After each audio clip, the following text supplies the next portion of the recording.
Hello, hello, how's it going, guys? We are going to watch some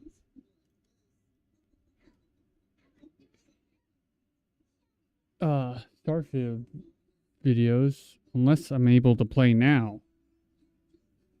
Nope, too early.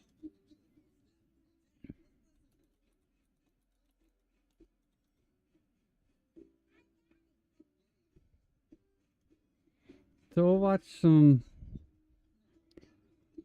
Starfield stuff.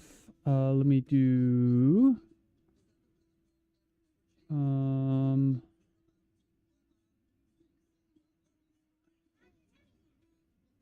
I'll go here.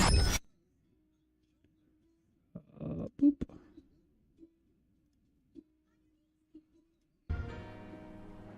I am super excited.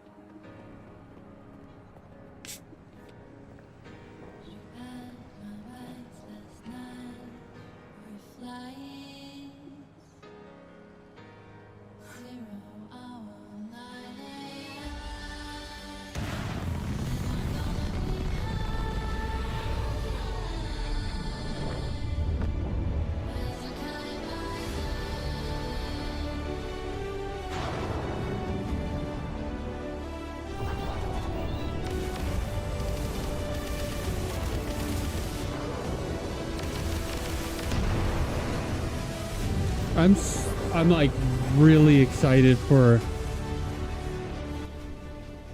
these space battles. Like traveling to different worlds and all that is going to be fun too, but just fighting in space. Oh. Yes, please.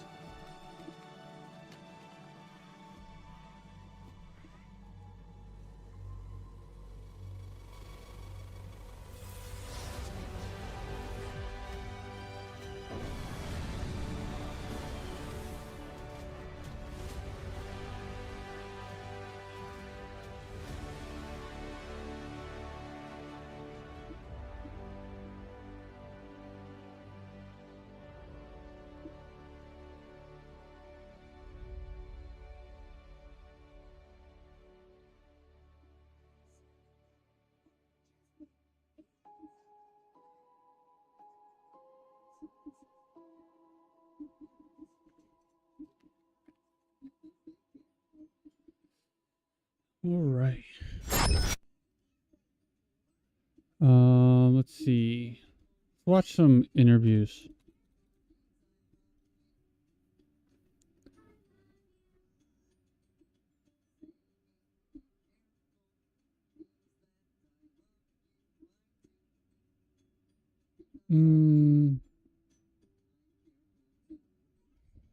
Starfield's director himself, Todd Howard, spoke to Benny at Gamescom. Here's what he had to say. Thanks, Todd, so much for joining us. We're here at the Starfield Theatre. What are fans expecting to see? We're actually showing everybody the beginning of the game here. It's kind of edited down, but they get to see how it starts, a little bit of character creation, and then they're off on adventure. I feel like I'm going to be there for an hour. And it's like everyone looks super excited. All right, good. Can't wait to see. Also, how's it back home? How are the team holding up with this close to launch? This is it's tight time. I mean, the game's pretty much done. We're doing a couple final tweaks. There's a lot of things that go into a game of this scale actually launching, but super excited. We love the game. We put so much into it. We just hope everybody out there loves it as well.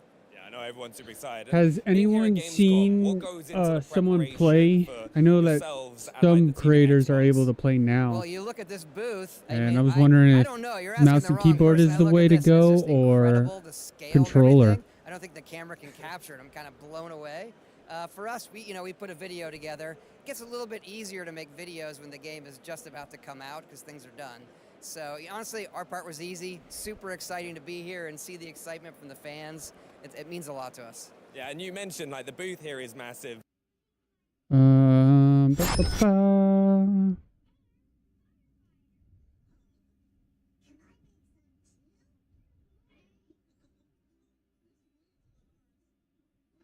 Let's see here.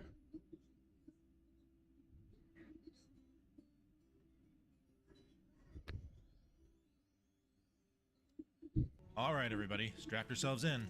This is going to be a bumpy ride. Shields ready. I feel like I'm the kind of person Starfield was made for. I loved Bethesda's last single-player RPG, Fallout 4, maybe a bit too much. There's nothing I like more than a sci-fi universe with spaceships, lasers, and political intrigue flying every which way. You have my agreement. And yet, a dozen hours in, I was feeling lost in space. Oh. Never went too far off course while I was flying my rinky-dink little ship around, chasing down mysterious artifacts and war criminals with a damn fine crew of companions at my side. But man, did Starfield make me work hard to get through that opening stretch. You know, most Dusties don't even make it this far. Even when it mostly righted the ship and I was loving the story, side quests, and launching boarding parties on enemy ships, there were still too many problems that constantly popped up, forcing me to curb my excitement. It's a bit like Starfield's own elaborate shipbuilder tool. Even though you can slap together a bunch of high-end parts and it will technically fly, sometimes it's just not the best fit.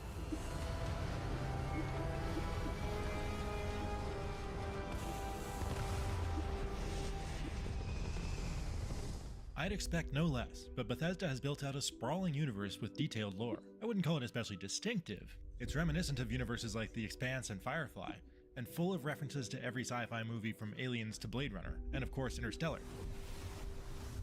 In fact, there's a significant similarity to what Obsidian created for 2019's The Outer Worlds. But the story of how humans abandoned Earth and colonized the stars is so densely packed in, with more around every corner, that I found it easy to get invested in. We're all here because we're committed to exploring space. Once I learned the difference between the United Colonies and the Freestar Collective. The United Colonies strive to provide all their citizens with opportunity, security, and peace. Regardless of which background option and starting skills you pick for your character, everyone starts out in the same mining camp and touches the same space magic that sets off a trippy 2001 Space Odyssey style vision.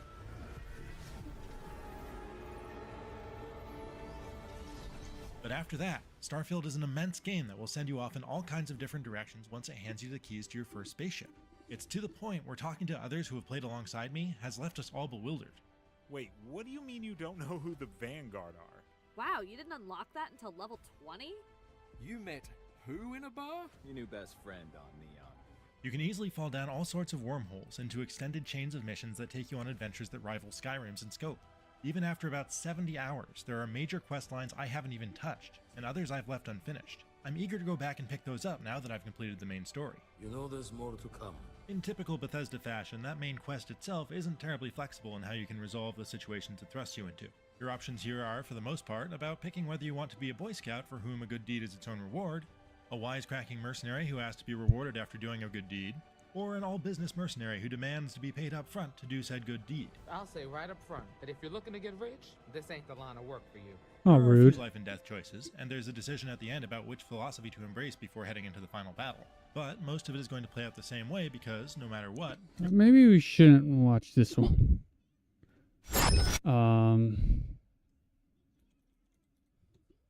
Let's look at their classes, because I want to know...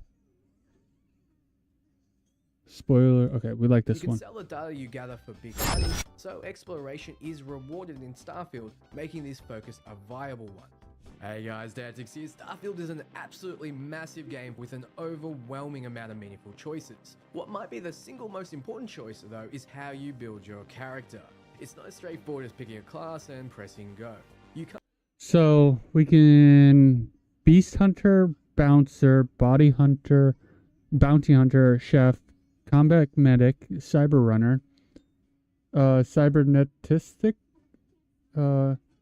Diplomat, Explorer, Gangster, Homesteader, Industrialist, Long Hauler, Pilgrim, Professor, and Ronin. I feel like... Isn't there like a smuggler?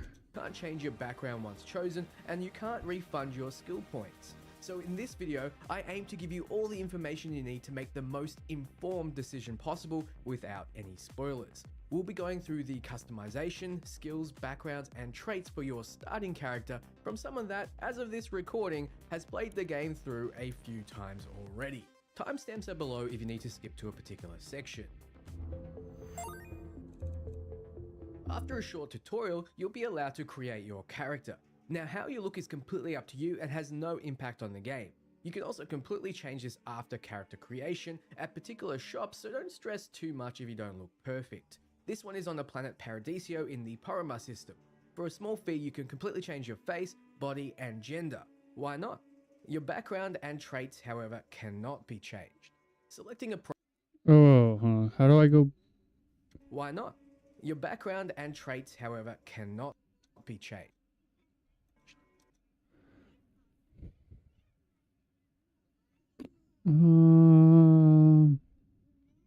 So some of the traits are alien DNA, dream home, empath, extrovert, Freestar collective settler, hero worshipped, introvert, kid stuff, neon street rat, raised enlightenment.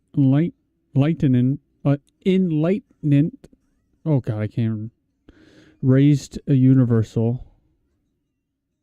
Serpent's Embrace, Space Taskmaster, Terra Firma, and United Colonies native. Selecting a profile in the Biometric ID tab is a rough template start, so pick one and move on to Body. Here you can choose the shape of your character as well as if you're a male or female. This will impact your voice. There are 2 walk style options, a more masculine or feminine stride. Then you have skin tone and you can move on to face. There are a ton of customization options here, from hair to face shape. When you highlight each tab, some have further detail to play around if you really want to get granular. Tips: make your character suit what kind of role you'll have them play in the galaxy. A fat space pirate with pink hair might not work. Wait, actually, I take that back, it might work really well. Once you're done, you'll Bounty hunter, wherever there are wanted individuals, there are those who profit from their capture. So starting skills, you get piloting, target control systems, and boost pack training. So is that the jetpack? Ooh. I might be a bounty hunter.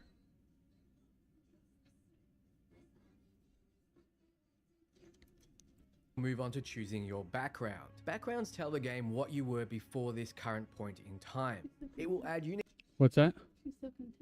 I know, right? dialogue to the game to reflect your choice, and in rare situations will aid you. For example, bounty hunters negotiating better bounty rates. This effect even applies to traits and rarely some skills. Backgrounds also give you a starting point with skills, getting you 3 right when you begin, almost like starting level 1 with 3 skill points already placed. Skills aren't easy to come by. You only get 1 skill point every level up, and there are 5 trees with 4 tiers in each. To access a tier, you have to put 4 points into the one before it. Oh, so wow. 12 points total to access the capstones of every tree. Also, each individual skill has 4 ranks within them that you need to complete a challenge with, like killing X enemies with ballistic weapons, in order to progress to the next rank with 1 skill point. There are 82 skills total across 5 trees with 4 ranks in each, so that's 328 points needed to fill out the skill tree. If you play through at a normal pace with a mix of side content and main, you'll be around level 30 when you're at the end of the golden path, though this could be drastically higher or lower depending on a lot of factors. So for argument's sake, let's say you're at 30. They need to scroll down. 29 skill points to place on top of the 3 skills you started as per your background. That's around 10% of the skill tree, which is not even close to denting it. If you want an in-depth look at every skill in Starfield, check out this detailed video here. It's useful as you can't refund skill points. So the sheer number of skills available means you need to make hard choices where to put your points. This means backgrounds will give you a head start in the area you want to specialize. That being said, I'll give recommendations, but the beauty of the game is you can play however you want and be just fine. The first background up is the Beast Hunter.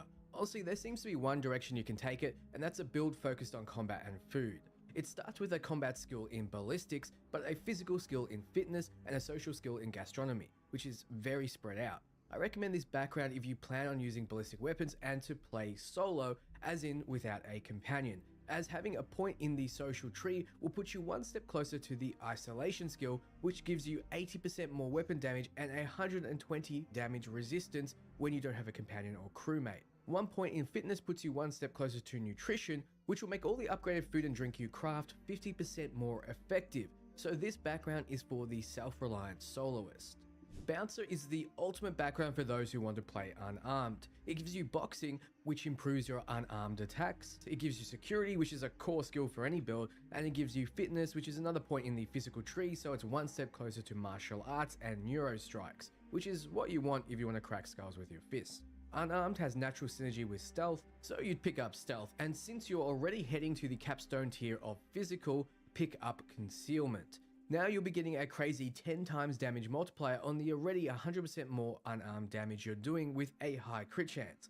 So pick this up if all you want to do is smash things with your fists. The next background is the Bounty Hunter. You think a Bounty Hunter would be all about combat, its actual focus though is ships and the tech tree. You get 3 tech skills to start, so pick this background if you plan on building and piloting the best ships in the settled systems. Piloting is a core skill to fly the best ships, as it gives you access to Class B and C ships, which are strictly better than Class A. Targeting control systems is great for extra damage or disabling enemy ships in order to board.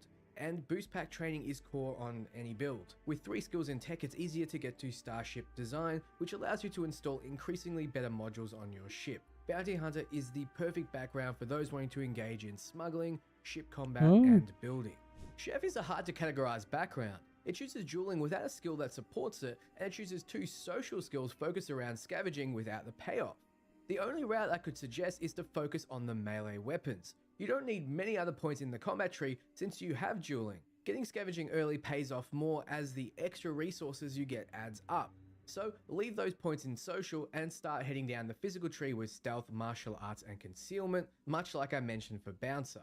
The one big benefit of 2 points in the social tree though is you can opt for isolation as well if you plan on being a solo sword-wielding stealthy ninja. Companions can actually reveal you while you're sneaking around, so this would work well. The 80% extra damage multiplied by 10 will mean you one-shot almost everything while stealth.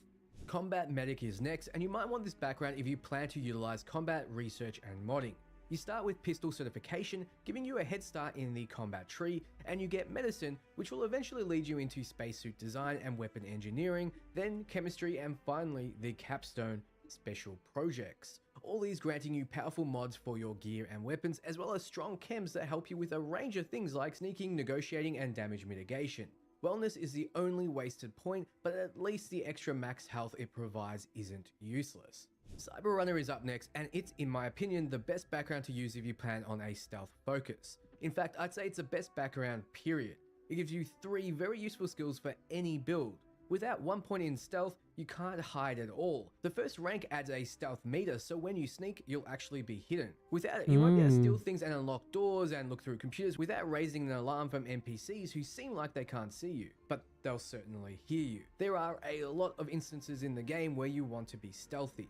In Starfield, security means both lockpicking and hacking, letting you open locks and break through computer security. I don't need to explain how powerful this is in a Bethesda title. Without 1 point in theft, you can't pickpocket it at all. It occasionally makes missions a whole lot easier. If you use EM or electromagnetic weapons, it also means you'll be able to loot the enemies you stun without having to kill them. Pick Cyber Runner if you don't know what you want to pick, or if you plan on going a stealthy, ranged character. Not much more needs to be said. Where are you going? Cybernesis is a combat medic with laser weapons instead of pistols, except they get a very useful security skill rather than wellness. If you want to focus on combat, specifically laser weaponry, and mod the hell out of any or all your gear, this is the background for you. So this the is going to diplomat be... comes with 2 social skills and wellness. Let's just ignore wellness as this background doesn't lean into the physical tree. Instead, with this background, you want to lean into the non-combat route. Persuasion, diplomacy, intimidation, instigation, and manipulation are all skills you may want to consider, as well as the commerce-related skills in social. Pick Diplomat if you plan on being, well, diplomatic. Pretty straightforward, if only that wellness skill was elsewhere. Explorer is another background that is exactly what it says on the label. You'll have lasers to help while you're exploring, you'll have astrodynamics to let you get around a little quicker, and surveying, which drastically cuts down how annoying surveying flora, fauna, resources, and anomalies can be without it. At 50 meters, you no longer need to get up close to things. You want to dive deeper into the science tree with scanning, astrophysics, and then decide if you want to focus on building outposts, in which case you can pick up the skills relating to them, or if you want to focus on resource harvesting and modding, both of which are in the science tree. You can sell the data you gather for big money, so exploration is rewarded in Starfield, making this focus a viable one. Gangster is up next, and I'm just going to recommend you stay away from this background, at least for your first playthrough. There's no point having two different melee related skills up front, and then theft instead of something to support the close range. Bouncer's skill points are spread across 3 different trees, so you'd want them to at least have some synergies. These don't. Why would you go fist weapons if you have shotguns, and why would you go shotguns if you have fist weapons? There's no point having both of these together. Homesteader is similar to Explorer, and you'll want to focus in the science tree, gathering materials, exploring, modding, or building outposts. Simple. Weightlifting means you'll be encumbered less often, but check out my top 20 actually useful tips video for ways around this. I like geology more than astrodynamics and lasers more than weightlifting, so it really is a personal choice between them. Industrialist is another background with spread out skill points. In this case, it has the always useful security skill, but it also has persuasion, leading you down a non-combat role, and research methods, which is leading you down a crafting role. All 3 skills are useful, so this background is for someone who doesn't quite know where they want to focus a non-combat focused character just yet. Long Hauler is a bad bounty hunter in my opinion. It wants to lead you into a ship focus, but instead of giving you another tech skill, it gives you weightlifting, which you don't really need if you have a ship with high capacity already. Just pick bounty hunter over this, at least for your starting character.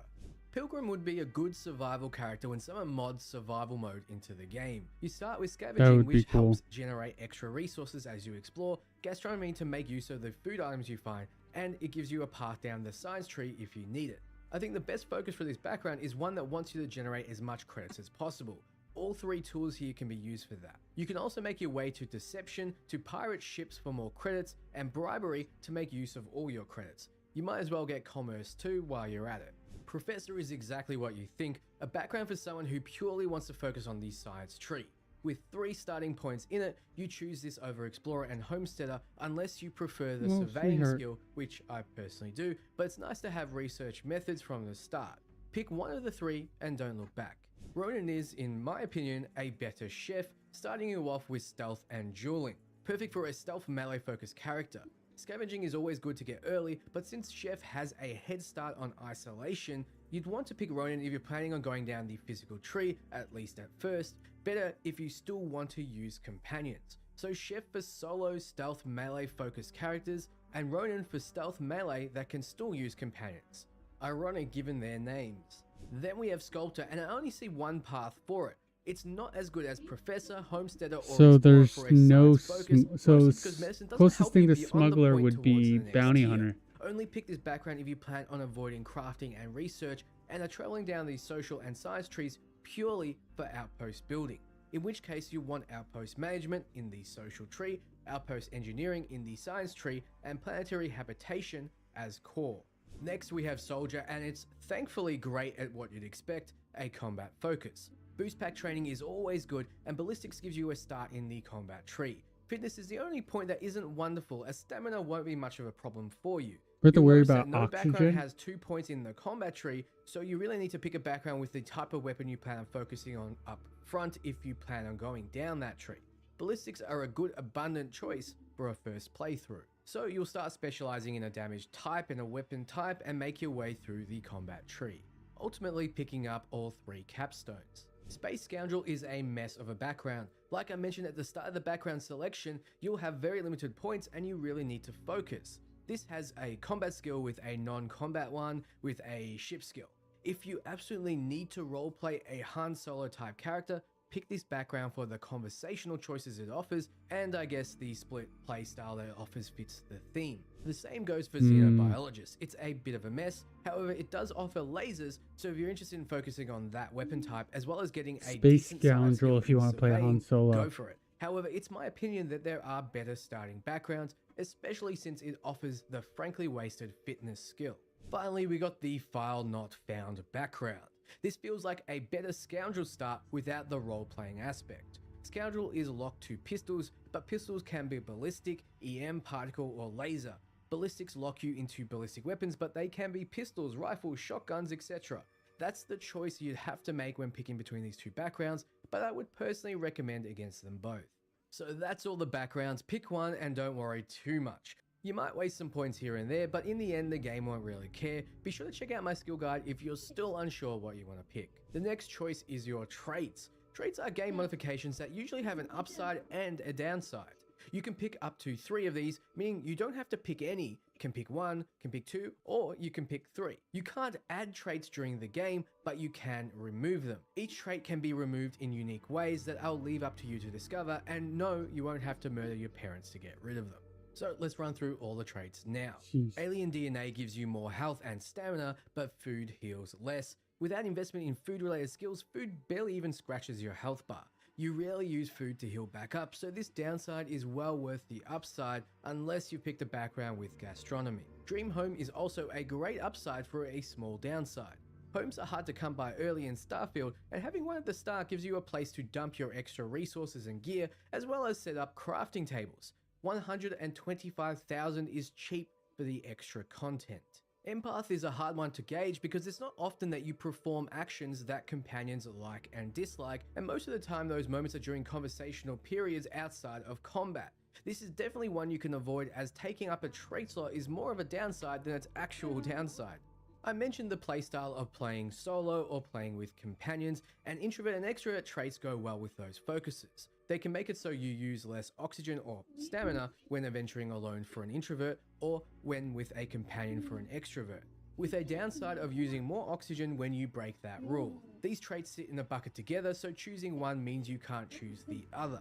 There are a few missions where you're forced to use a companion, but using more oxygen isn't a huge problem. If you know you like one playstyle or the other, picking these will help. Ooh, should we have a... Do we need a companion? Should I have a companion? Settler, Neon Street Rat, and United Colonies Native all sit within a bucket. They offer increased rewards and special dialogue when doing their faction missions, but you have a higher crime bounty for the other factions. If you don't plan on being a criminal, and even if you do, this downside is completely negligible. So the traits are worth it to see the extra dialogue and rewards. I recommend trying each of them during different playthroughs. Hero Worship gives you an adoring fan like the one you met in Elder Scrolls Oblivion, except this one can join your crew. He isn't particularly special and offers the occasional gift. If you want to take him around and listen to him kissing your ass all day long, pick this up. It's a free extra crewmate for you to assign somewhere. Worst case, if you get tired of him, you can always assign him to an outpost you've made on a hellscape planet. Kid Stuff gives you parents. Here. Yes, a video game character with living, breathing parents. It's actually insane how uncommon this is. You can go visit them, they'll sometimes visit you, they'll sometimes have significant gifts like spaceships and guns, and you can run into them out in the world. This costs you 2% of your credits a week, but honestly, you won't even notice. It's a decent upside. Raised Enlightened, Raised Universal, and Serpent's So Kid Embrace Stuff, you all can get fall stuff, under the but you religion bucket. give your Enlightened parents are money. organized atheists and give you access to a chest full of items, but you don't get access to the Sanctum Universum chest. Which means no downside, as you won't have access to either chest if you choose neither. Universal believes God's in the stars and we have to find him. Same as Raised Enlightened, you get a special chest. Serpent's Embrace makes it so you share the same religion as House Faroon, believing a great serpent will encircle the universe and kill the non-believers. It gives you health and oxygen boosts when you grab jump, but a decrease if you don't jump regularly. Mostly, this trait is good for the conversational aspect, and those from House Faroon will be influenced by you sharing their religion. Then we have the bucket of Spaced and Terra Firma traits. Once again, health and oxygen are increased. Spaced has it increased while in space and decreased while on the surface, and Terra Firma is the opposite. You'll be spending most of your time on the surface, with health and oxygen only coming into play in space when you're on space stations or on large ships. So I'd recommend Terra Firma over Spaced, but both aren't massive changes or downsides to warrant a change in playstyle. Taskmaster makes it so systems will fully repair when damaged below 50% if you have a crew member that's trained in that area assigned.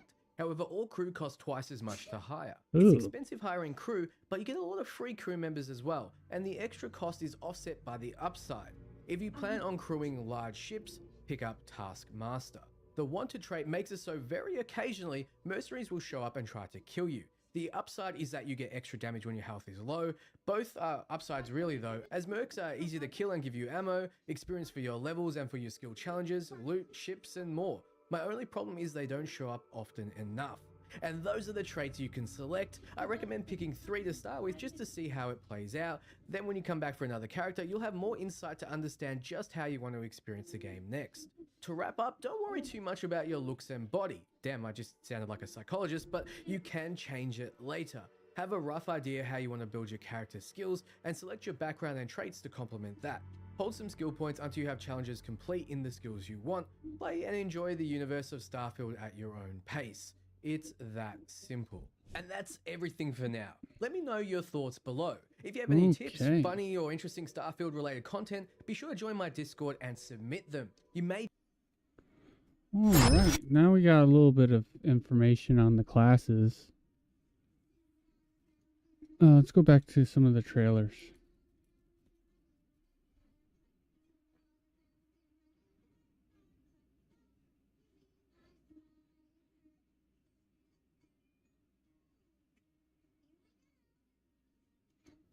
One of the most expansive systems in Starfield is the shipbuilding and ship customization systems, and with how expansive these two systems are, it begs the question, how big can you make your ships? Now there's actually been quite a lot of Reddit posts trying to extrapolate how big you could make your ships based off things like concept art, based off comparing the size of ships to other objects shown in gameplay, and then based off of the sizes we can see ships being in the ship builder system. One of the posts even going as far as theorizing that one of the ships shown in some of the gameplay being as tall as the Empire State Building, which is around 1,250 feet. But I wanted to take a look at the actual size of a bunch of the ships shown, and less about how much feet or meters you can make these ships, because the entire world of Starfield isn't being built as a one-to-one size comparison to real life, and going into feet and meters and exactly how big some of these ships could be won't actually give a clear explanation to most people. And I think one of the best ways to do this is just to go look at all of the bigger ships we were shown in gameplay, because some of these are pretty massive, and I think it's going to give people a much more easier understanding of how big you could potentially make ships by looking at some that have already been made. And one of the first ones I wanted to look at, which is also one of the coolest ones in my opinion, is this big ship that seems to be a cargo hauler for Star Freight. And this was also shown in the most recent showcase, and we get to see this massive ship landed on a landing pad. This ship is pretty massive. It has 4 big cargo containers on each side, and these seem to be pretty massive themselves, but they also gave a pretty good size comparison comparing a human to the actual ship, because at the front of the ship there is a human standing on top of it, and this human basically looks like a little ant sitting on top of this ship. Even just these cargo containers are quite a bit taller than a human and are much bigger overall. And this ship does have multiple different weapon systems, so we also get to see a size comparison from a human to these different weapon systems. And there are 2 different weapons on the front that seem to be either some type of beam weapon or maybe a turreted weapon system, because these have a bunch of barrels on the front, so not exactly sure what type of weaponry these actually are, but just one of these weapons is quite a lot bigger than a singular human. I would say one of these weapons on the front are probably the size of like 10 humans, give or take. So just some of the weaponry you can have on ships, and we know you can have a lot of weaponry on ships, we already get to start to see a pretty good comparison on the actual size that these ships are actually going to be. So the ship is absolutely massive when compared directly to the size of a human, but we also get another screenshot to take a look at the back side of this ship, because in some of the footage they were putting together the ship in the ship builder, and we get to see them putting on one of the engines onto the ship, and the engines on this ship are incredibly massive themselves and have a mass of 334, and that's just one of these engines. Now, to give you a good comparison to one of the engines getting put on this massive ship, the Frontier, which is the starting ship you start out with in the game, which you've probably seen in a ton of footage, is only 359 mass for the whole ship. This one engine that's being put on this massive freight carrier is 334 mass itself. One of these engines weighs around the same as your starter ship. Now, I said earlier in the video that I didn't want to go super deep into the actual sizing of meters or feet with these different ships, but since we get to see one of the bigger ships in the shipbuilding section of the game where they actually have meters, ships laid out in the grid, I think this is a decent point to give a comparison with the actual measured out size. And I think how the grid of the shipbuilding system is going to work is your ship starts in the center, and then the 4 markers that are going away from the ship all have their own measurement. So for instance, looking at the back of the ship, we can see 46 meters laid out on the ground. Now this would be 46 meters from the center of the ship. So assuming this ship is generally the same size from the center, it would be 46 meters times 2. So for simplicity's sake, let's say this ship is 100 meters long, which would be a bit over 300 feet long. And it's seeming like you're able to build ships much larger than this. Some of the theories I've seen is that you'll be able to go 100 meters in any direction, which would be 200 meters for, say, the full length of a ship. Now that's just theories, but it seems like going off of some of the measurements we get to see in the shipbuilding system, that seems to be a pretty plausible theory. And like I mentioned, Starfield isn't going to be a one-to-one to real life, but that size in the game is going to be incredibly large. Now, another one of the really big ships we get to take a look at is this ship out in space that was shown in one of the gameplay trailers. And what's really interesting about this ship, besides it looking absolutely massive,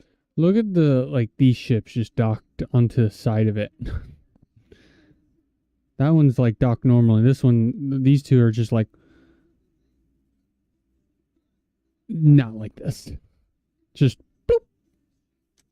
Is that it has 3 other ships currently attached or docked with it. There are 2 smaller fighting looking ships that don't look to be docked as much as they look to be attached to it in more of a docking or storage area. So most likely these ships wouldn't be something that are temporarily docked to it. These are ships that would be attached to the ship, probably as fighters to help them if they get attacked. But then there's another larger ship temporarily docked to the side of it. Now this ship at the side looks to be a similar size to the Frontier, which is our starter ship, which as we went over is decent sized itself. And this main ship is much larger than the ship attached to it. And this does look to be at least the longest ship we've seen. This ship does seem to be a bit more compact than the other big ship we looked at, but this one does seem to be quite a bit longer. I want to take a tour in that ship. Sizes to what could generally be considered a flagship. And also looking at this ship, you can see at the front of it, it seems to be a piece of weaponry that looks somewhat similar to the weaponry we looked at on the other big ship, and it looks very small on this ship. So this definitely seems to be one of the biggest ships we've been shown, and this isn't one that we get to see in the ship builder, but it has been mentioned that basically all of the ships in the game were also created using the shipbuilding system that the players get to use to build their own ships. So presumably you'll be able to either fully recreate every ship in the game, or you'll be able to come close to recreating every ship in the game. The developers may have some more custom ships that you're not able to fully recreate their size, but if that was the case, you would probably still be able to come close. And the last ship I wanted to look at is the mech ship the developers showed off, and this is much taller than any other ship they've shown. And one of the main reasons I want to look at this is because this shows you can make your ships much larger vertically. See, this is why I wish it was like ships they've been showing off besides multiplayer. So we'll be able to just not to see only other make ships people's very long ships horizontally, but we'll also be able to make them very tall. Now, a lot of the height on these mechs comes from these different building blocks they're using to make it much taller, and these seem to be right around the same size as the cargo containers that we looked at on the first ship. And those 4 cargo containers on the first ship, I would say spanned the length of 50 to 60% of the total length of the ship. Now, these seeming to be of a similar size, it seems like this mech ship is going to be around as tall as that first ship we looked at is in length. And as we went over, I theorized that that first ship would be a little under 100 meters. So if all of this is correct, this mech is probably around 100 meters tall. It may actually even be a little bit taller than that. So going off of this, if you want to make the biggest biggest ship you could, you wanted to make the biggest flagship or carrier you possibly could, you're probably going to want to make a ship that is not only very long and make it as long as you can, but you're also going to want to make it as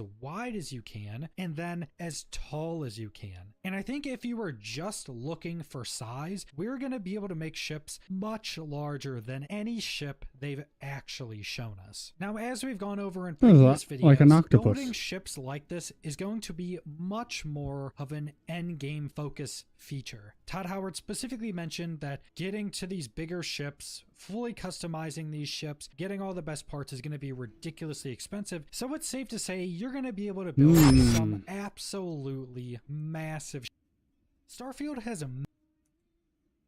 Yeah. Still too early. Damn.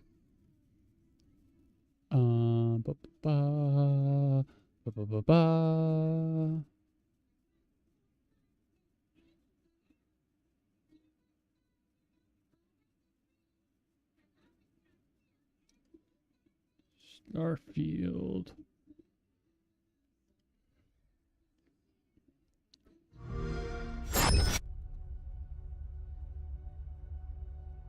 Humanity has always hunted for knowledge in the unknown. The wonder is, not that the field of stars is so vast, but that we have measured it.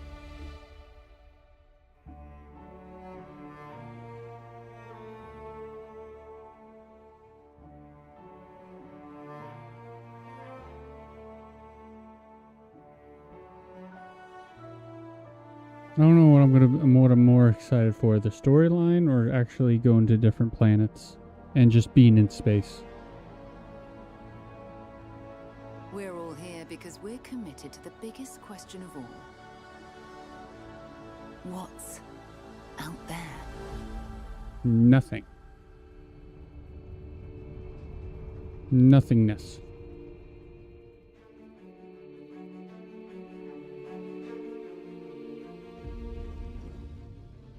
You're part of Constellation now. Part of our family.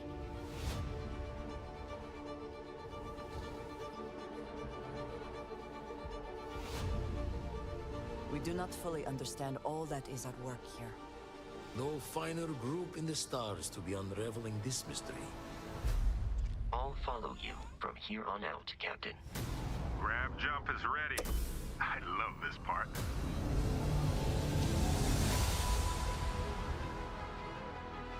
These artifacts could be everything we've been looking for. Another great secret the universe is asking us to unravel. Human settlements throughout the galaxy could be at risk.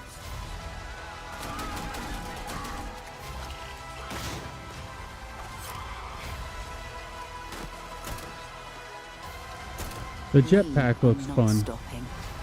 Whatever lies at The end weapons of look this good, road. but I don't know if I want to just go just straight pistol or not.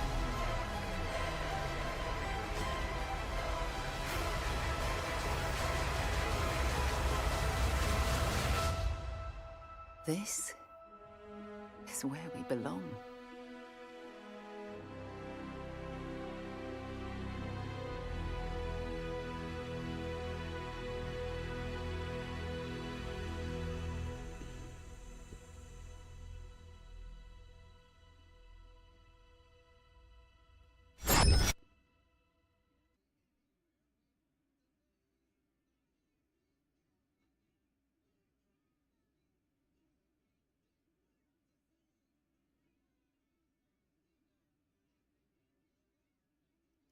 So Bethesda's single-player titles have always had a massive emphasis on player freedom, and one of the most important parts of that player freedom has been the ability to commit crimes and become a criminal. And all of these crime systems have been expanded upon for Starfield. And I think a really good place to start is pickpocketing and lockpicking, because these have gotten some pretty massive upgrades. And starting with pickpocketing, this has gotten one of the biggest changes of any previous Bethesda title, in that pickpocketing is now going to be in real time. So in pretty much all the previous Bethesda titles, when you go to pickpocket someone, it brings up their loot menu and shows all the different items you can take from them. But this would pause the game. Nothing would be happening while you're in this menu. But in Starfield, we've already been shown that this takes place in real time. So say if you're sneaking up behind somebody and you're within range to pickpocket them, it'll bring up a menu showing all the different items you could take from them, but this does not pause the game. If you're following somebody that's walking around, you have to continue to walk with them to stay in range to take the items from them. And I think one of the biggest things that this change accomplishes is it makes pickpocketing much more intense of a system. When you're walking around trying to pickpocket somebody, you're going to have to continue to try to stay in stealth while taking the items from them, and also trying not to be spotted by anybody else in the area, because that will alert the person you're trying to currently steal from. And just off that change alone, I think pickpocketing is going to add a very different element into some of the more stealthy gameplay. Now, we do know of a couple skills that may interact with the pickpocketing system. First off being stealth, and the unconfirmed information around this is that stealth will increase the damage dealt and chance to hit when sneak attacking. And we do know that the first objective of the stealth skill is to perform 10 sneak attacks. So even though this is going to be built more around the combat aspect of stealth, there may be upgrades within this skill that can also affect pickpocketing and just overall stealth. But there's also going to be another skill called concealment, though we don't actually have any concrete information on. The unconfirmed information is you are harder for enemies to detect while you are stealth, which would obviously play a pretty big part in pickpocketing people. You want to be as stealthy as possible so you're not detected, and that's even going to be more important. That'd be good for a Ronin real time now.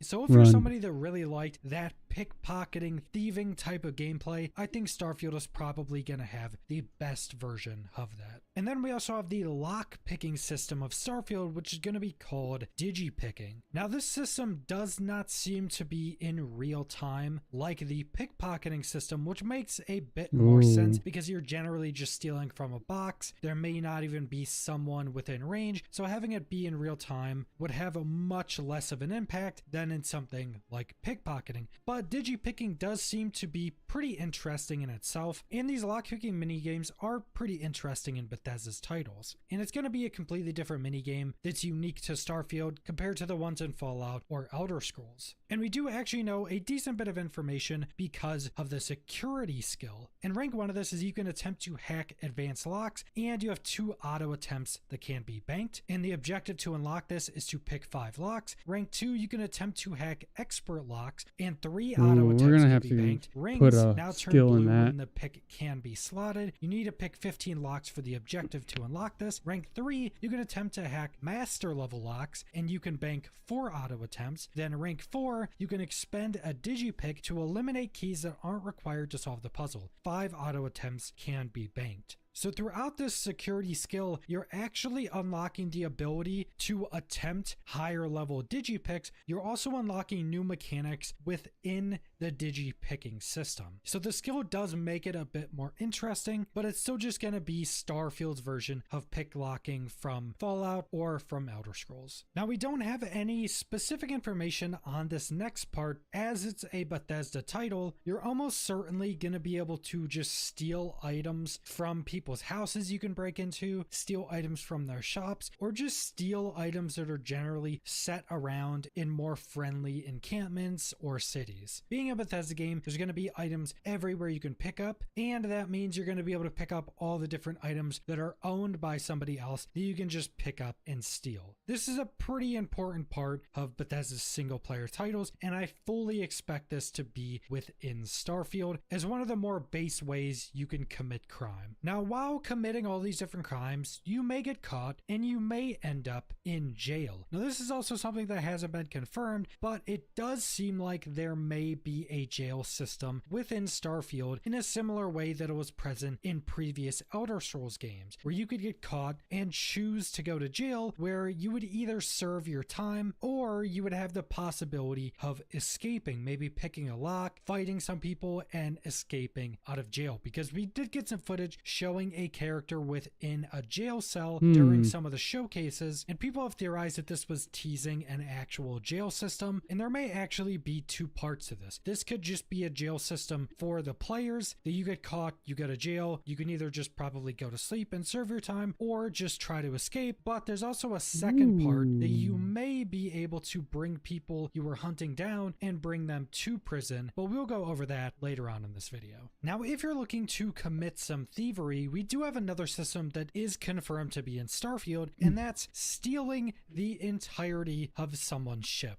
And it seems like how this is going to work is when you get in battles with other ships, or you want to go steal someone's ship, you're going to have to dock with that ship, go inside and either capture or kill everybody on board. Then you'll be able to steal that ship, and that ship will be added to your entire collection of ships. But there is some additional parts tied into stealing someone's ship. Primarily that you're going to have to register those ships if you want to customize them. So once you steal someone's ship, you're going to have to pay a pretty large fee to register that ship with presumably different factions to be able to actually land that ship at, say, one of their cities, at one of their spaceports, and be able to fully customize that ship. And this is said to be very expensive, so this is going to be something that's going to be much more into the end game, where stealing tons of ships and being able to register and customize them all is actually going to be viable. But stealing ships is not the only ship-related crimes you can commit, because it seems like smuggling is going to be a pretty big system in Starfield. And we do already know that when entering certain sectors or trying to land on certain planets, your ship will be scanned for contraband. And there seems to be quite a lot of gameplay built around this system of attempting to smuggle contraband to different planets or different places in space. Because with your ship being scanned when trying to land on certain planets, it also seems like there's going to be a way to shield that contraband on your ship to be able to get past those scanners to smuggle goods to all the different planets. And it was even mentioned that you'll be able to build your ship in certain ways to make it much better for smuggling. But then to add on top of this, we also know there's going to be a handful of different illegal drugs that you will most likely also be able to smuggle. And I think one of the hubs you'll be smuggling drugs from will start in Neon, because Neon is going to be one of the main cities in the game, but Neon seems to be a somewhat lawless city where pretty much anything goes. We know one of the most popular drugs in Starfield is called Aurora, that is also legal on Neon. It seems like probably a lot of other drugs will also be legal on Neon, so most likely this would be a big area you'll go to actually get these drugs or other illegal contraband to then smuggle them to other planets in the system.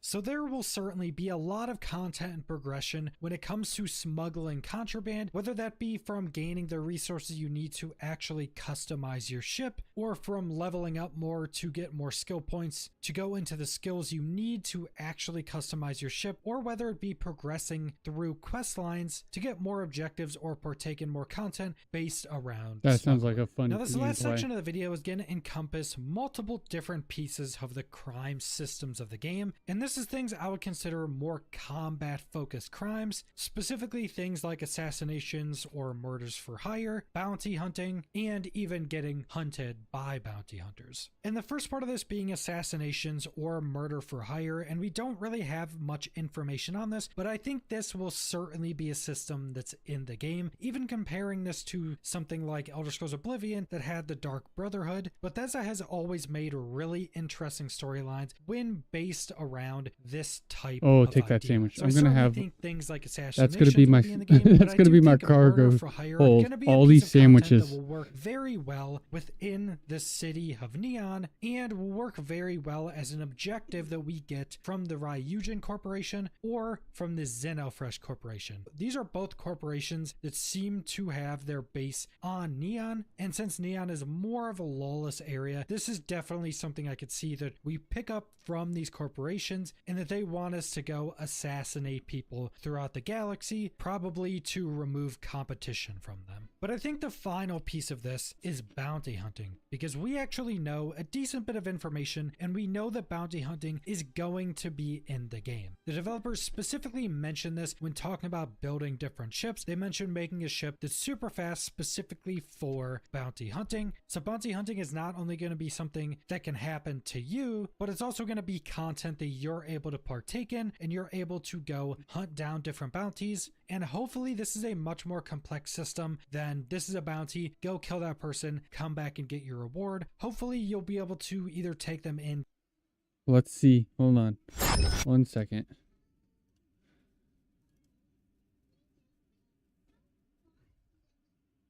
My watch says 8:01. My computer clock says 7:59.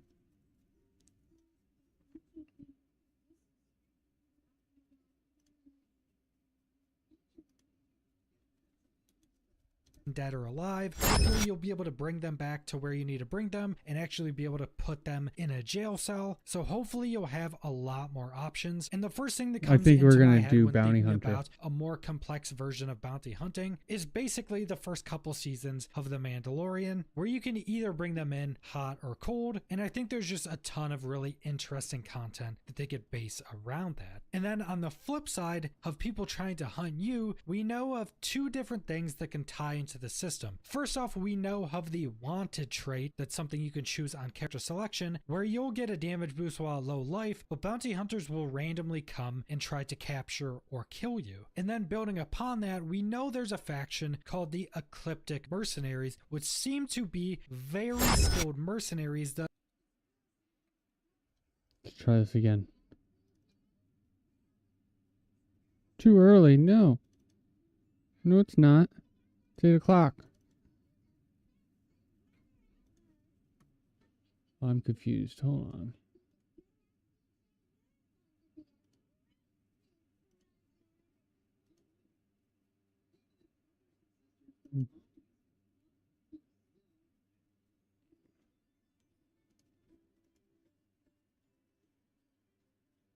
Okay, so I can...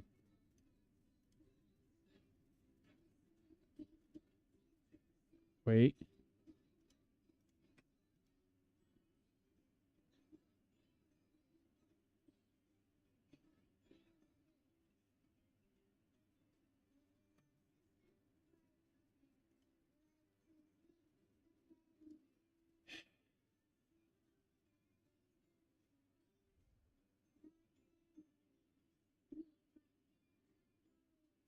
I'm able to download the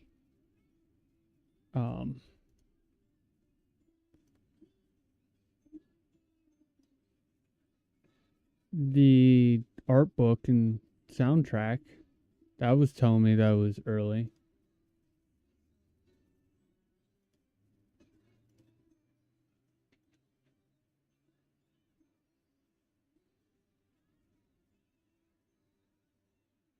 Hold on.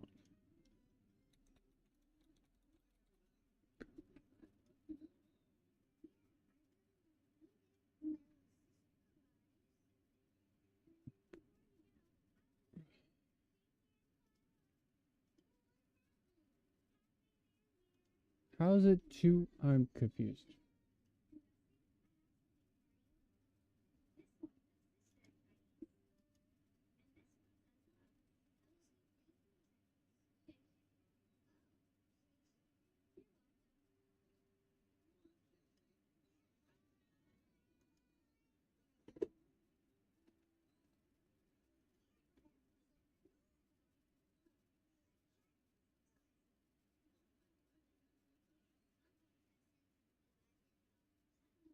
I think I'm downloading what I need to download. Maybe.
This is the art. Cool. I want to play the game. Why is it saying it's too early?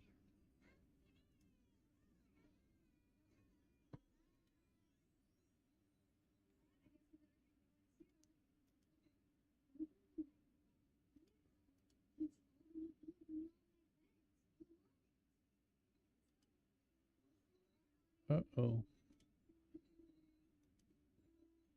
Okay. Premium edition upgrade. That's what. So I got the Starfield free, and then I did the premium edition upgrade, and it's only giving me the art book and soundtrack. Am I not able to play?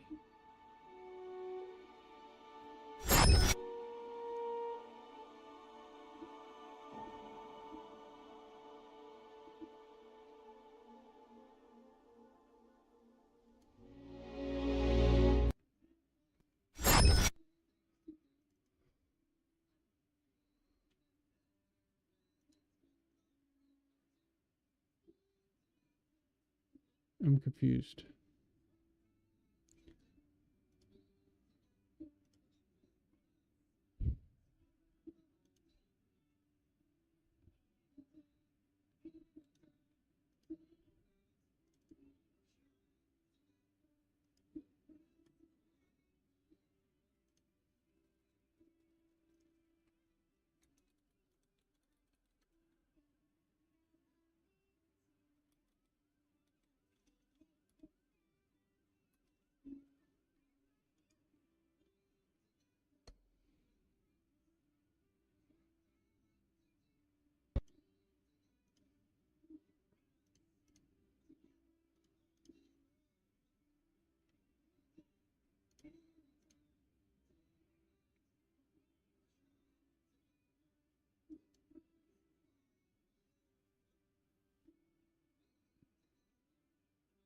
Up to 5-day early access.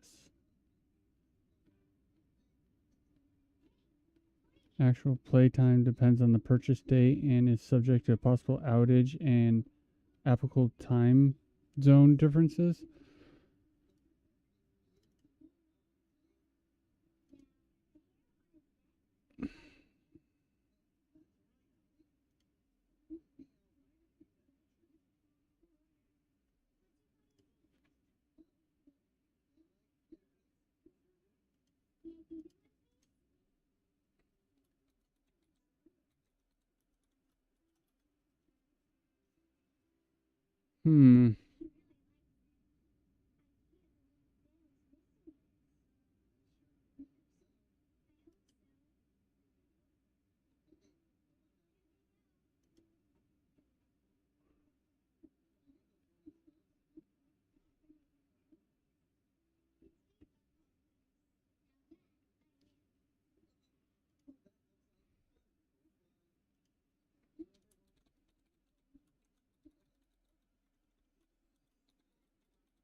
Be very upsetting.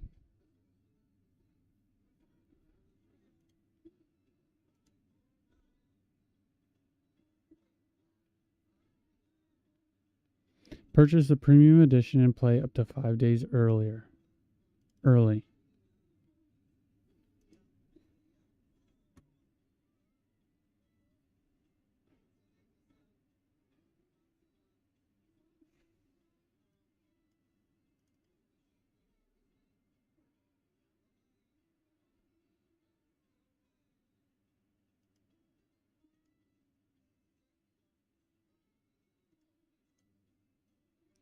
So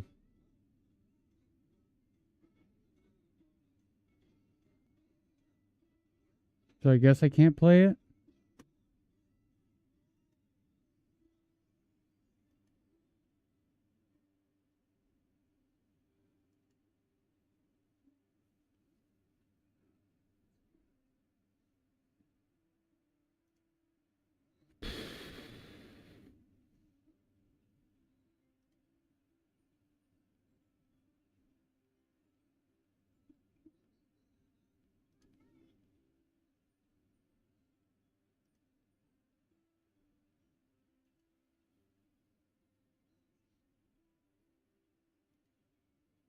says it's installed.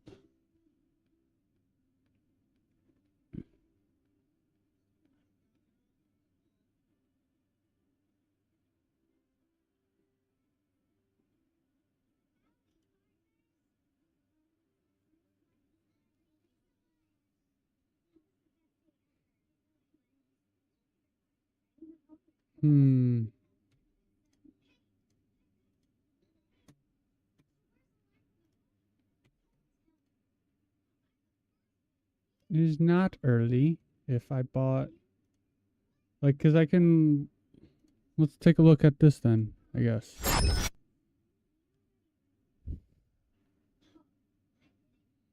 Do I want to look at this? I don't want it to, like...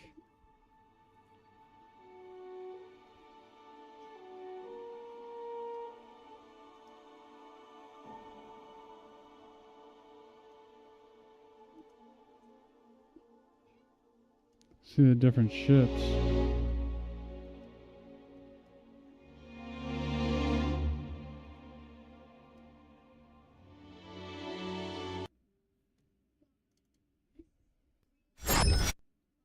Too early again.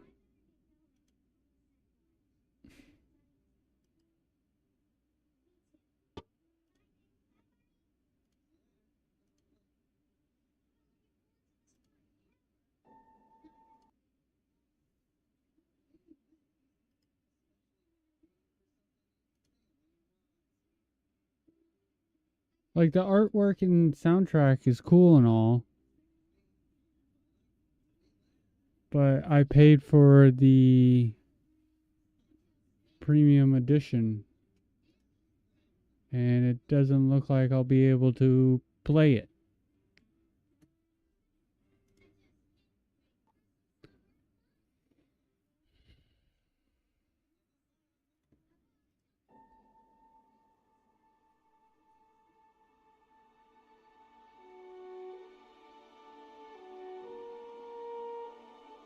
Oh.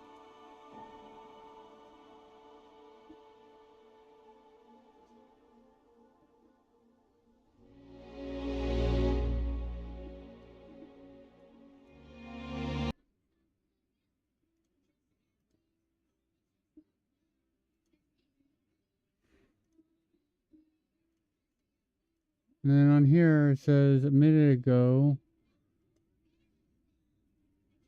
ready to use in-game. Too early.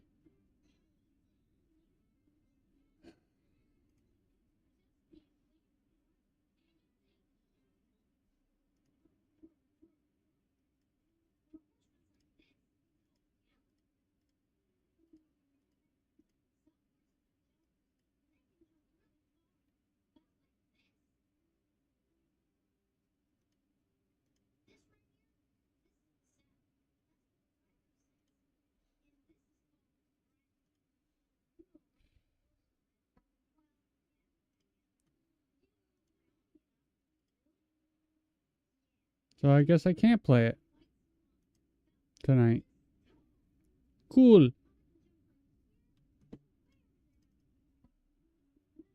Feel like I just wasted money on that.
Yeah.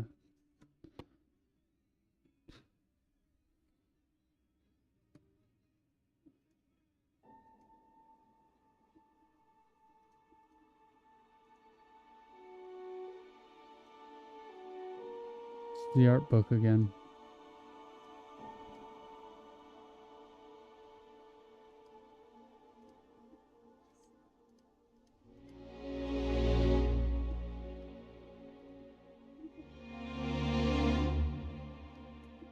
Track list.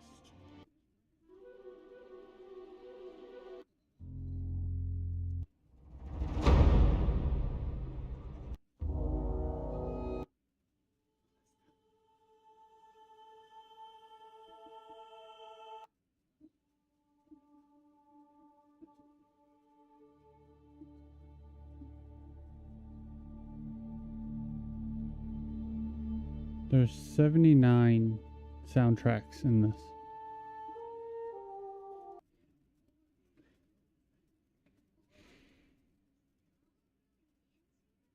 Yep, too early. Try.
Wait. So it's I have to play it on the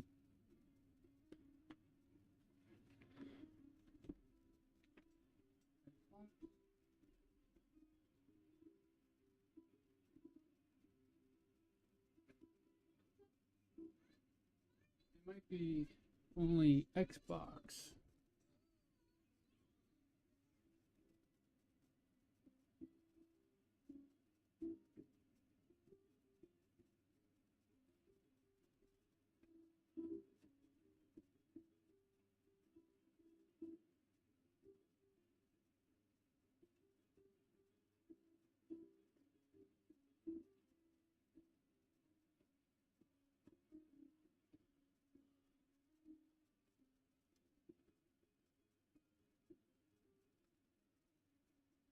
Okay, I'm not the only one that's having that problem.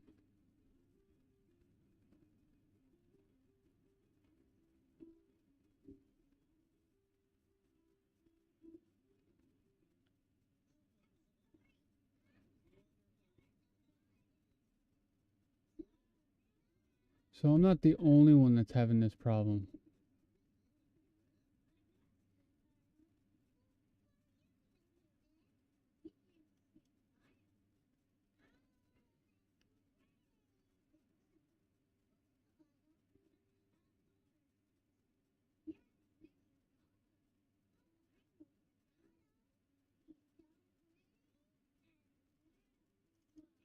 But yeah, it's not.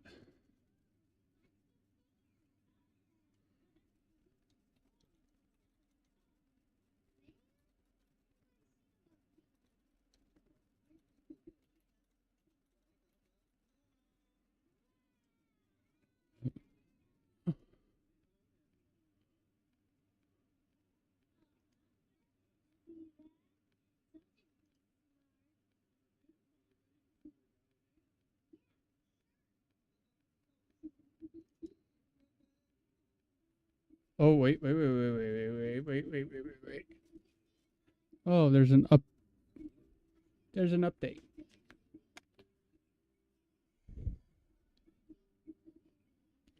Look at this update. 117 gigabyte update.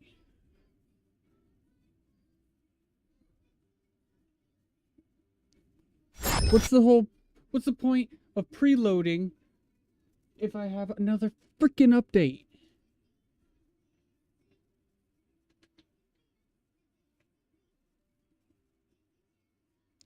Let's put some music on while we wait.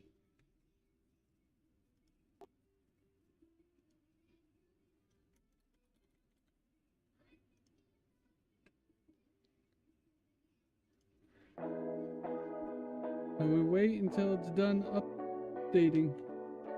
But I'm through. It doesn't tell me I'm early anymore, so I should be able to play after the update.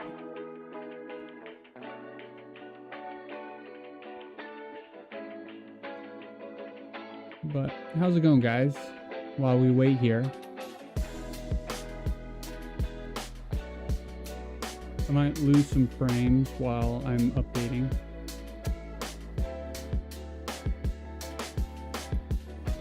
But I am updating at 185 megabits a second. So holy shit. Plus streaming. And this is like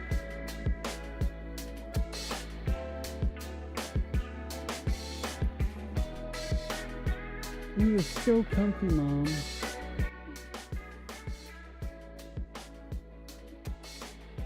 So, yeah, I think I want to do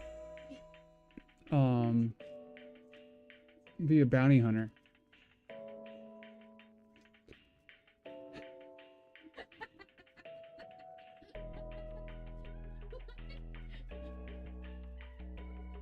Nothing, dear.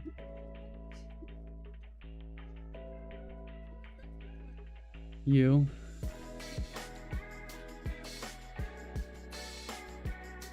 But yeah, bounty hunter. That'd be fun. No. Get up. Come here.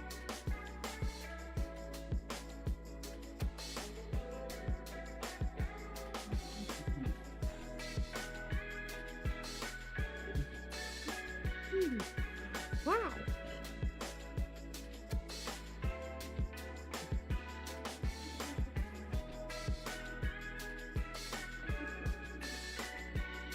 It could be one time or 1,000 times, and you still get the same look.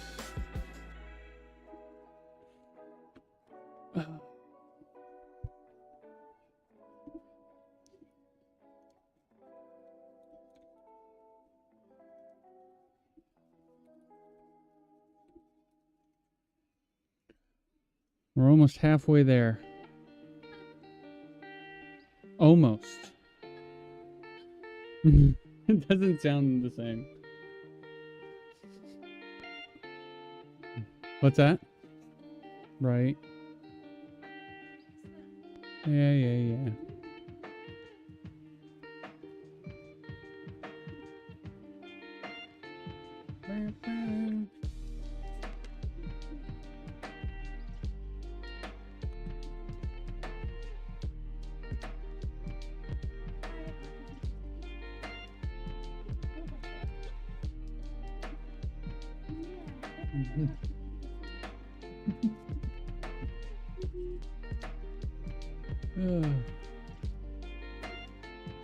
Damn straight.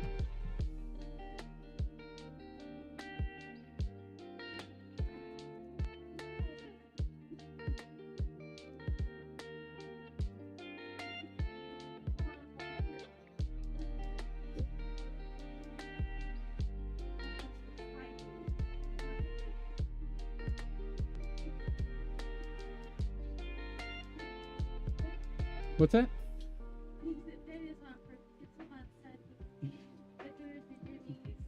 Right.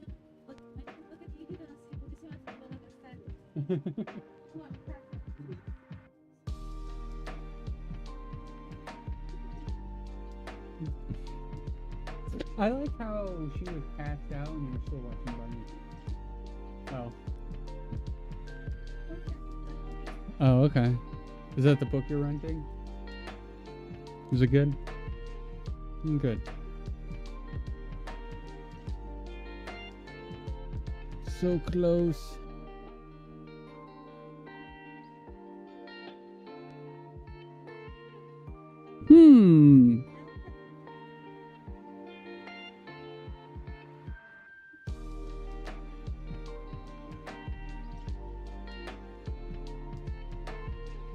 Someone followed me.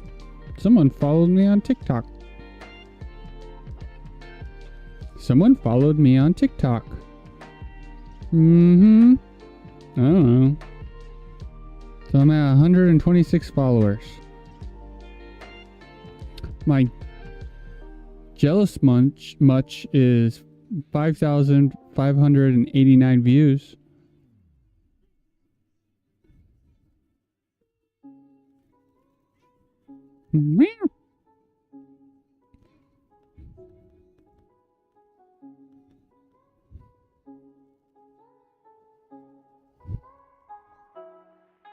Almost there. This is where we're at.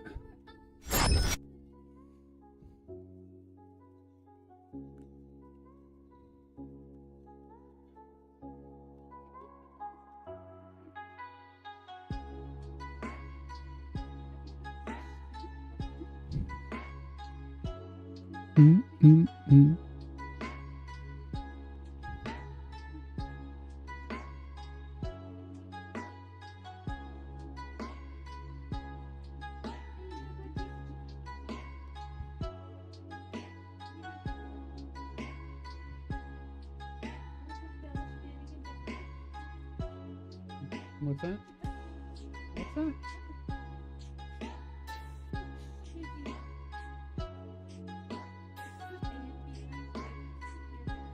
Ah, I see.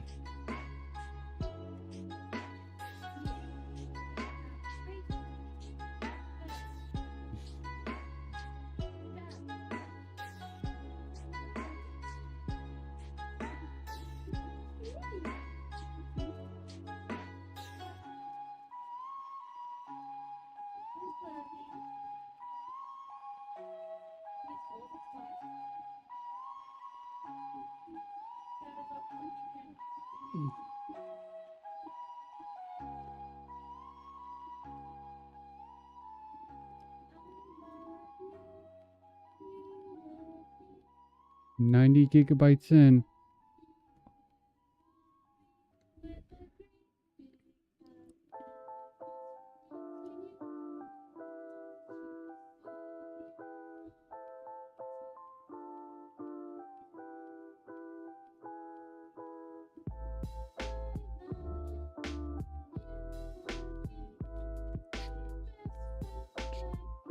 So some of the like this is the most that I've seen about Starfield. I think I watched a trailer.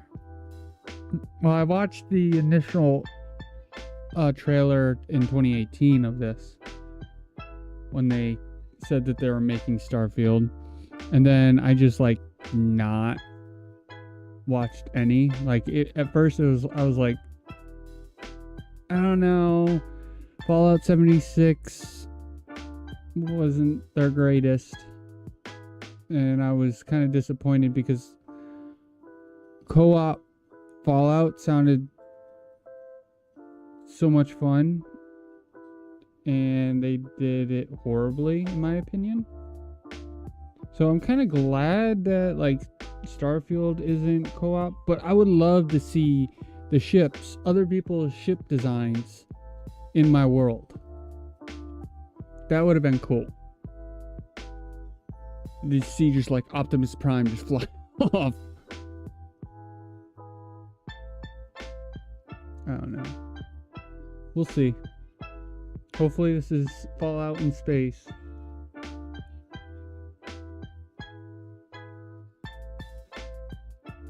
How people were saying. But like, I started getting hyped for this game, and I just didn't want to watch anything about it.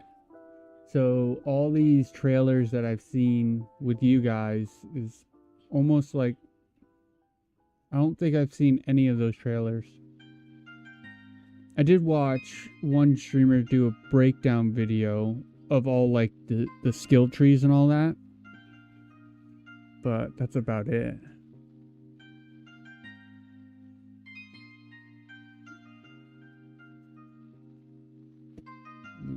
Turning that off.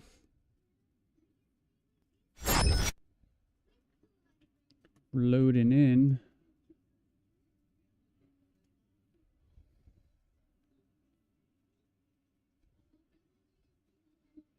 All right, well, I guess while we wait, oh no, we're just going to, oh, there we go.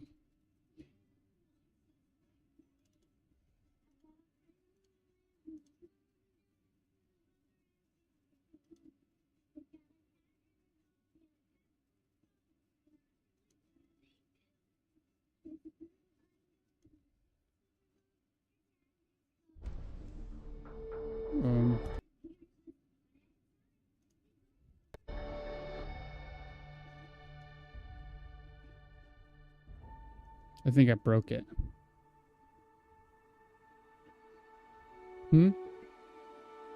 Yeah.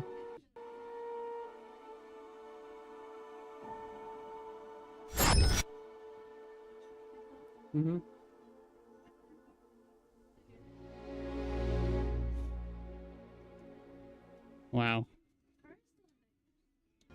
How old is she?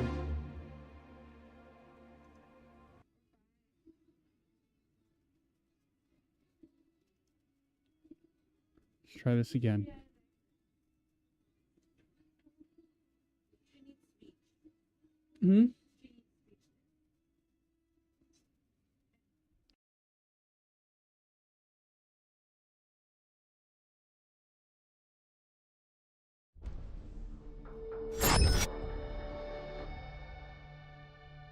We are in. I won't freak the game out.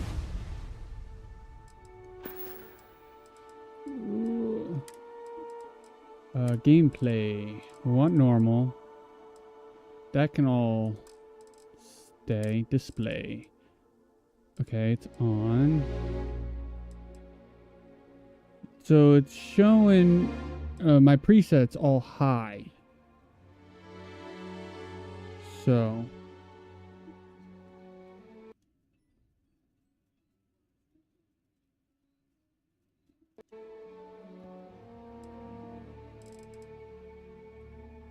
that's weird.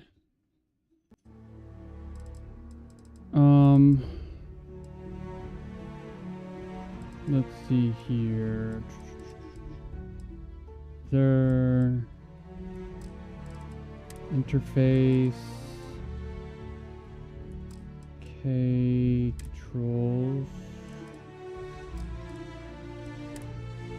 There's no head bob?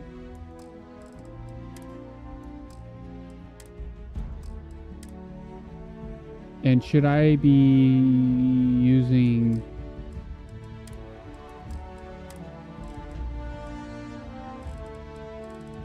motion blur off?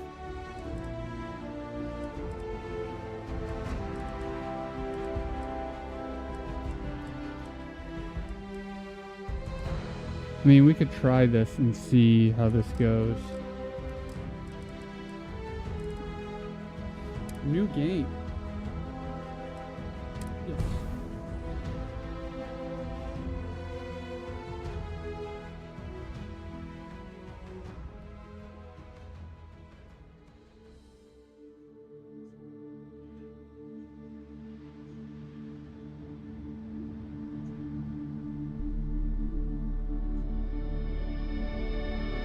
Oh, it's already choppy.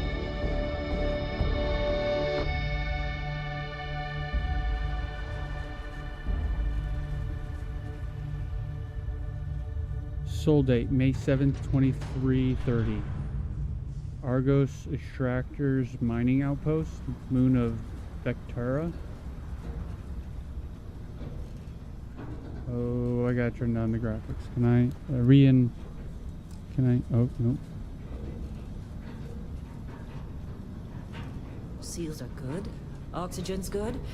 Just do what you did last time, and you're fine. Follow my one simple rule. Hella, what's my one simple rule? Listen to Lynn. Boss lady knows best. Exactly. I'll fix Listen to me. Mining's just like any other job. Go steady, go safe, go home with a pocket full of credits at the end of the day.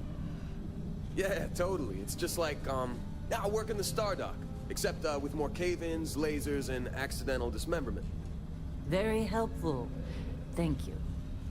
You're gonna be fine. Your first outing was solid. And, you know, let's be honest, it ain't exactly astrophysics.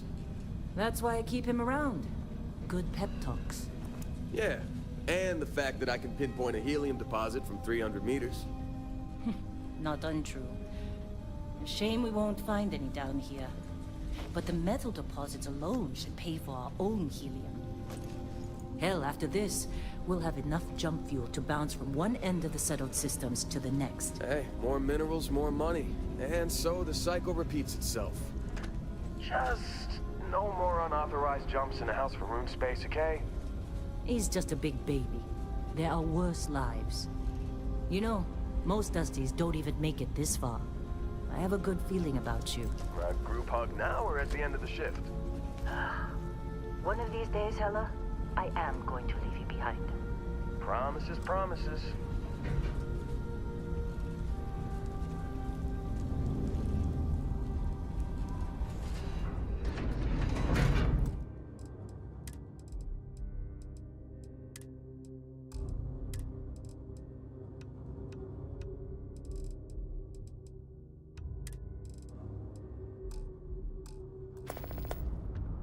Okay, let's see what we've got. How are we on time?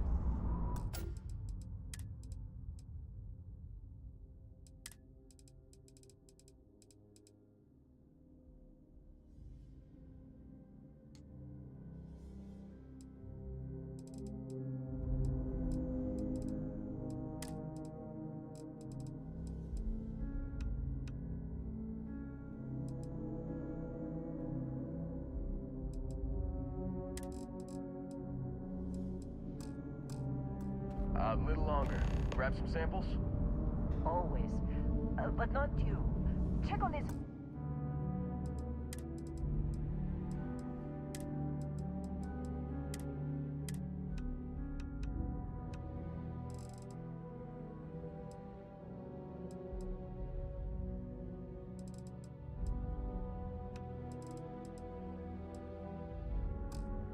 Well, make sure she eases up on the breach. I don't feel like getting buried alive today. Roger that.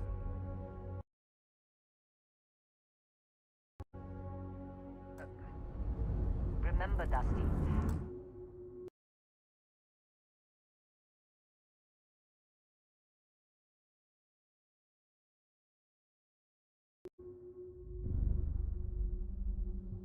Keep your breathing steady and never take that helmet off down here.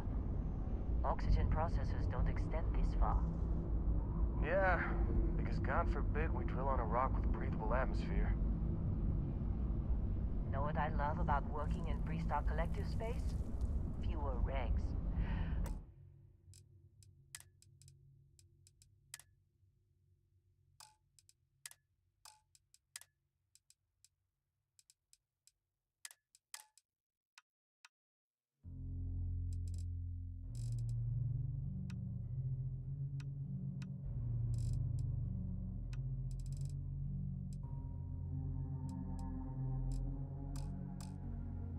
Job like this in the United Colonies? Huh. Reams of red tape.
If you got paid per break, you'd be a millionaire.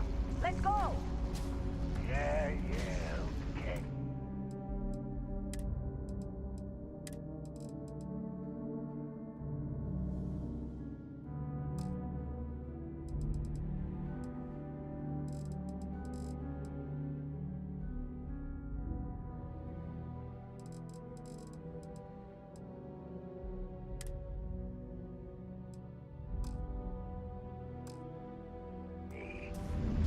What do we say, Dusty? You make your cut, you get your cut. No exceptions. Come on, pick it up. Troy, what's the yield? Minimal at this point. Occasional glimmer, but it's weak.